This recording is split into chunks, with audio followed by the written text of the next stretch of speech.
The landman called me at the nursing home, and he had to track down my room phone to do it. Mr. Tucker? You don't know me. I represent an energy company. We've been trying to reach the owner of the mineral rights on the old Tucker place for weeks. He sounded confused. The surface just sold, but the county records show the mineral and water rights were severed decades ago and held separately. By you. Personally, sir, do you understand what you're sitting on? We're prepared to offer a great deal of money. I sat on the edge of a thin bed in a room that smelled like bleach, where my children had left me to be forgotten, and I started to laugh. Not a happy laugh. The other kind. My kids had just sold my farm for scraps and split the money. They never once checked who owned what was underneath it. Welcome back to the Forgotten Father. Grab your coffee, get comfortable, and remember the people in these stories had every chance to do right by the ones who raised them. They just chose wrong. Drop a comment and be sure to subscribe. You're going to want to stay till the end. My name is Calvin Tucker. I am 77 years old. I was born on a farm in the hills of eastern Ohio, and I lived on that same farm for 75 of those years. I drive a rusted-out Ford tractor more than I drive my truck. I wear overalls. I have dirt under my nails that will be there when they bury me. Most folks who see me see a broke old dirt farmer. A man whose land never amounted to much. That's true, on the surface. Our farm never grew rich. The soil is thin and rocky. We scraped by my whole life. But I want to tell you a secret, and you'll need it, so hold on to it. My grandfather bought that land in 1911, and my grandfather, who was a shrewder man than anyone gave him credit for, did something unusual. When times got hard in the 1930s and he had to sell off pieces of the surface to survive, he never sold the mineral rights. He severed them, kept them separate, in the family name, held personally, passed down. He used to say, Calvin, the dirt on top is worth what a mule can plow. But God only knows what he put underneath. Never sell the underneath. I didn't understand it as a boy. I understood it later. Because underneath that thin, rocky, worthless-looking farm is one of the richest natural gas deposits in the region. And I, Calvin Tucker, own the rights to all of it. Personally, held separate from the surface, exactly the way my grandfather taught me. Nobody in my family ever knew. I never told them. I wanted to see who'd love the land and who'd only love what they could sell it for. Now I know. Let me tell you what that land cost us. Because it wasn't free. My father worked himself into an early grave on that thin soil. I watched him do it. 16-hour days. Bad knees at 40. Dead at 61. He never once complained. He'd say, the land doesn't owe us a living, Calvin, it owes us a home. That's more. I didn't understand him as a boy either. I do now. I raised my own family on that ground. We were poor, real poor. There were winters we ate what we grew and nothing else, but my kids never went cold. They never went without a roof. That roof was made of my back. Wade and Nadine grew up on food I pulled out of that dirt with my hands. And they grew up to call it worthless. That's the thing that sits heavy.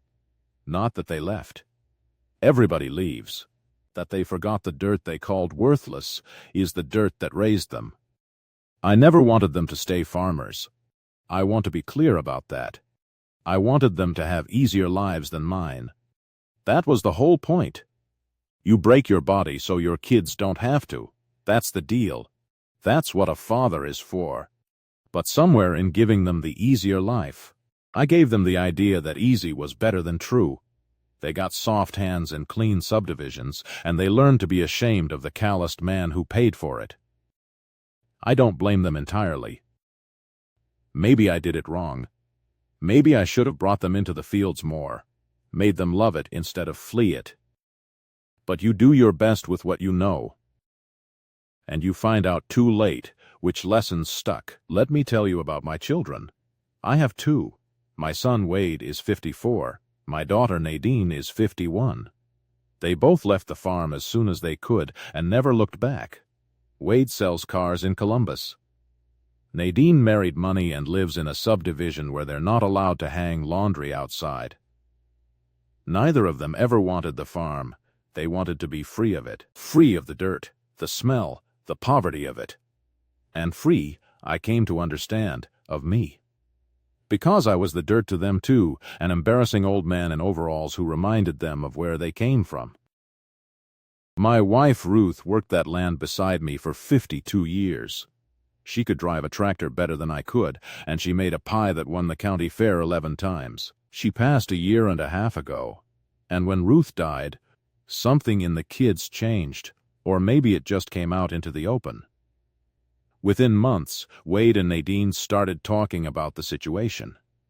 Meaning me, meaning the farm, meaning what they could get. They decided together that I was too old to be out there alone, which had a grain of truth in it, and that the responsible thing was to sell the farm and get Dad somewhere safe. Somewhere safe meant the cheapest nursing home they could find, so more of the money would be left over for them. Here's what hurt, and I'll be plain about it. It wasn't that they wanted me somewhere safer. A man my age, alone on a farm, I understand the worry. It was how fast they moved, and how little they asked. They didn't ask me what I wanted. They didn't ask if I was ready to leave the only home I'd ever known. They didn't ask about the land my grandfather bought, the land Ruth was buried on. They just saw an old man and an old farm as two problems to be liquidated. They talked about me like I was already gone. Dad won't last long out there. The farm's basically worthless. We should take what we can get. Once he's in the home, we sell and split it. I heard them say these things in my own kitchen, thinking I was asleep in my chair. I wasn't asleep. A farmer learns to keep his eyes closed and his ears open. I want to talk to you directly for a minute, because I know some of you have felt this exact cold, being talked about like you're already gone. Sitting right there in the room while your own children discuss you like a problem, like a bill, like a chore. Dad won't last long. What do we do with him? How much can we get? You know that feeling if you've lived it, and a lot of you have. It's the loneliest feeling there is. Worse than being alone, it's being surrounded by your family and realizing they've already buried you in their minds. They're just waiting for your body to catch up. I sat in that chair, pretending to sleep, listening to the children I raised divide me up like an estate sale. And I want to tell you what I felt. Not rage. Grief. The pure grief of finding out the people you gave your whole life to were counting the days until it ended. If you felt that, I'm sorry. I know, and I want you to hear the rest of this story, because it doesn't end where they thought it would. The morning they moved me out, I asked for 10 minutes alone in the house. They gave it to me, impatient, checking their phones. I walked through every room, the kitchen where Ruth made her pies, the bedroom where all 3 of my kids were born, the porch, and then I went out to the barn, the one I built with my own hands in 1971, and I put my palm flat on the center beam, and I said, out loud, I'll be back. I don't know why I said it. I had no plan then. I hadn't gotten the phone call yet, but something in me, some old farmer's stubbornness, refused to believe that was the end. Turns out the beam heard me. Turns out my grandfather, 90 years earlier, had already made sure I could keep that promise. If you've made it this far, do me one quick favor. Subscribe. A lot of people watch without ever doing it, but it costs you nothing and means everything to us. Thank you, genuinely. Now let me tell you what they did. They didn't waste time. Wade had power of attorney, something I'd signed years back when Ruth was sick and I trusted my children. God help me. He used it. They moved me into Sunset Manor, a tired little home on the edge of town, and they told the staff I was confused, and that they'd handle all my affairs. They told me it was temporary, just until they figured things out. And while I sat in that bleach-smelling room, they put the farm on the market. My grandfather's land. Ruth's garden. The barn I built with my own hands. They sold the surface to a developer for a lowball price because they wanted it done fast, and they split the money, and they figured that was the end of it. The end of the farm, the end of the old man. 2 problems solved, but here is what my children, in all their hurry, never did. They never read the deed carefully. They never checked the county mineral records. They saw worthless farmland, and they sold the dirt on top for what a developer would pay for thin, rocky ground. They had no idea that the surface and the underneath had been legally separate for 90 years. They sold the plow dirt. They never even knew the underneath existed, let alone that it was worth more money than the 2 of them would earn in 10 lifetimes, and that it still belonged, entirely and personally, to the father they'd just filed away in a nursing home.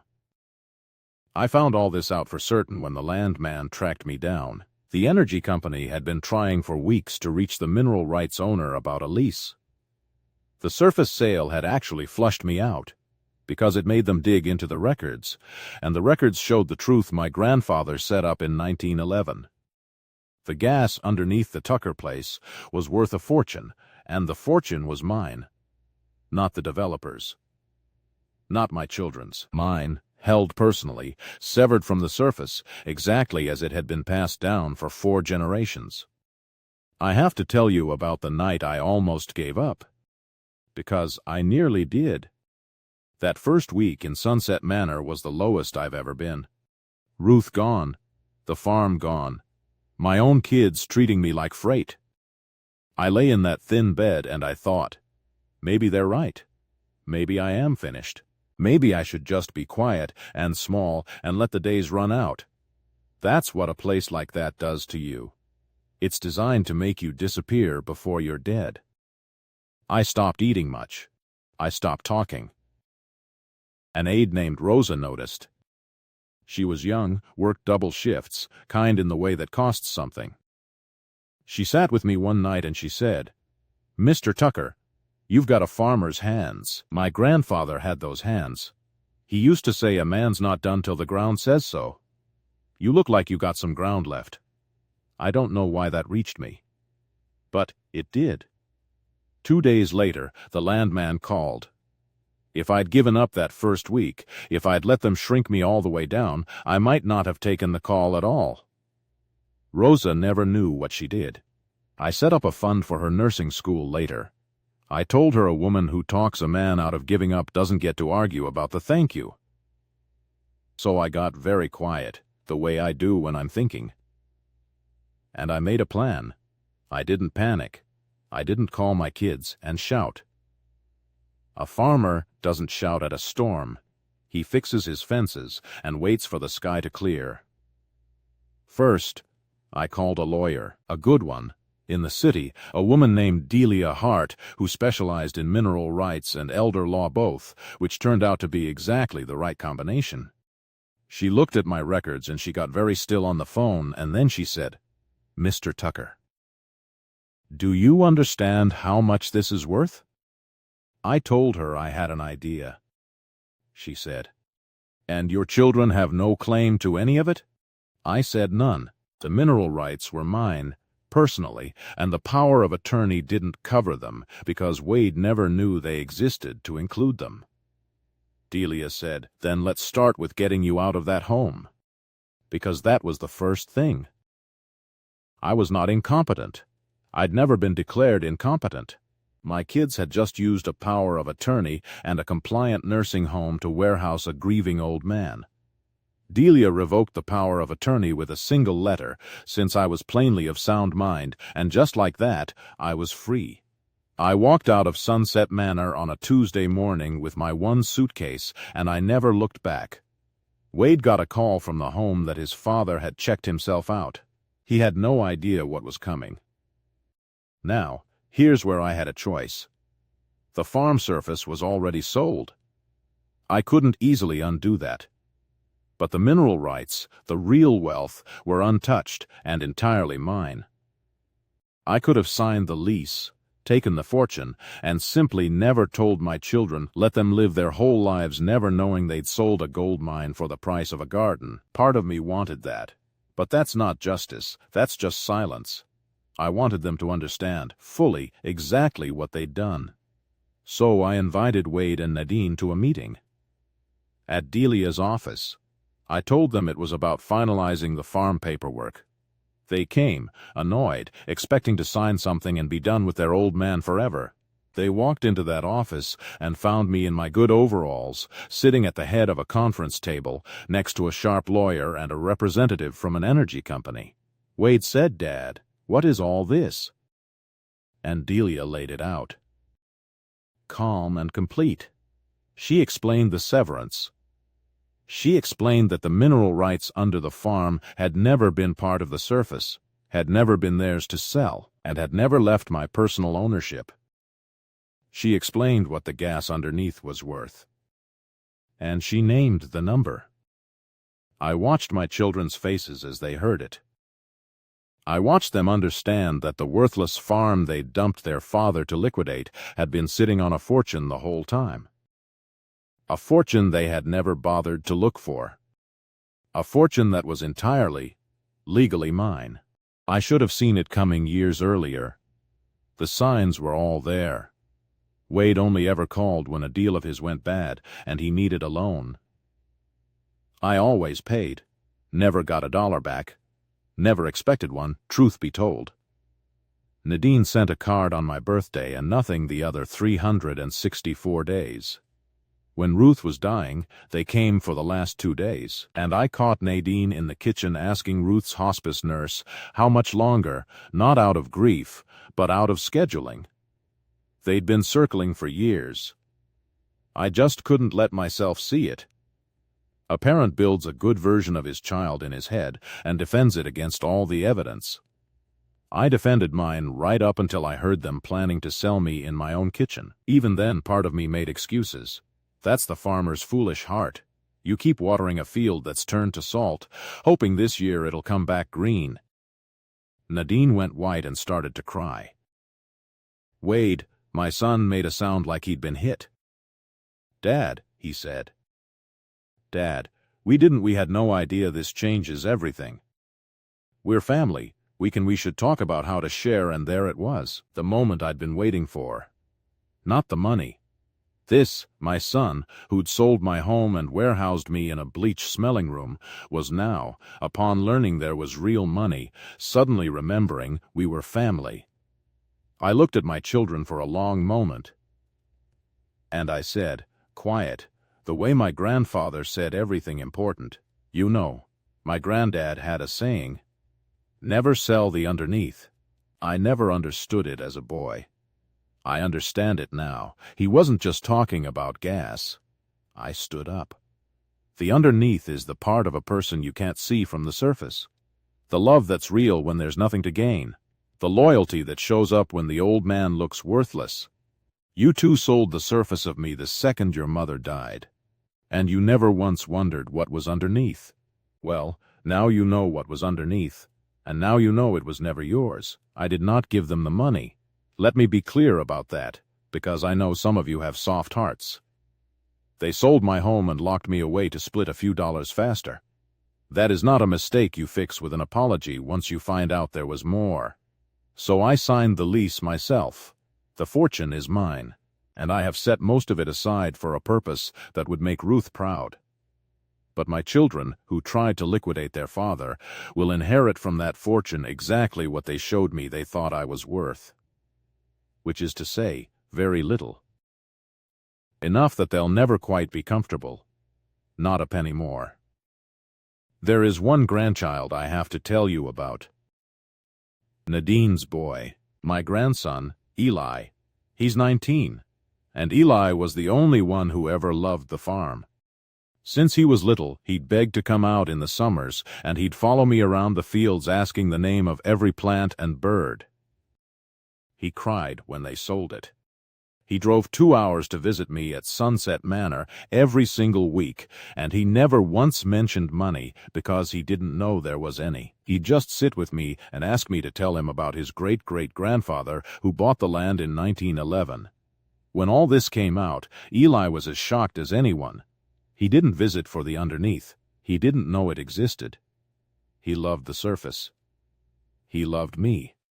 So here is what I did with most of that fortune. I bought the farm back. All of it. From the developer at a price that made him very happy, and I put it in a trust. For Eli, on one condition. That it can never be sold, and that the underneath stays severed, held personally, passed down, forever. My grandfather's land will stay in the family, worked by the one member of the family who ever loved the dirt. Eli's going to be a farmer. He's the proof it was all worth it. The day I walked back onto that land as its owner again, I did one thing first. I went straight to the barn, to the center beam, and I put my palm flat against it, the same spot as the morning they took me away. And I said, "Told you." Then I sat down in the dirt, right there in the barn, a 77-year-old man in the dirt, and I cried for a while. For Ruth, who should have seen this. For my grandfather, who reached 90 years across time to save me. For the farm, come home. Eli found me there. He didn't say anything. He just sat down in the dirt next to me. That boy understood without a word that some moments you don't talk through. You just sit in the dirt together and let them be holy.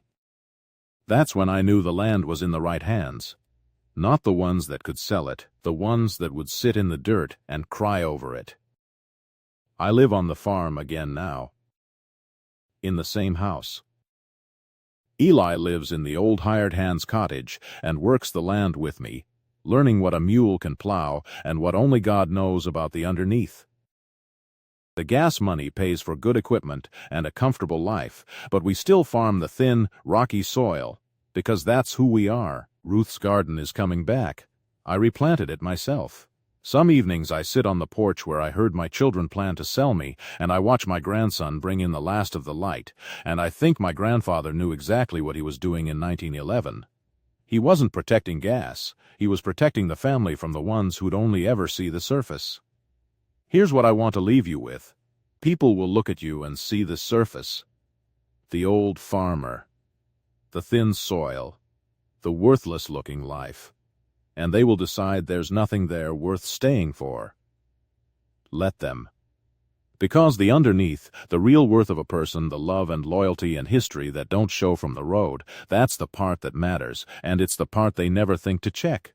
My children sold the surface of their father and never wondered what was underneath. Don't be the kind of person who only sees the surface.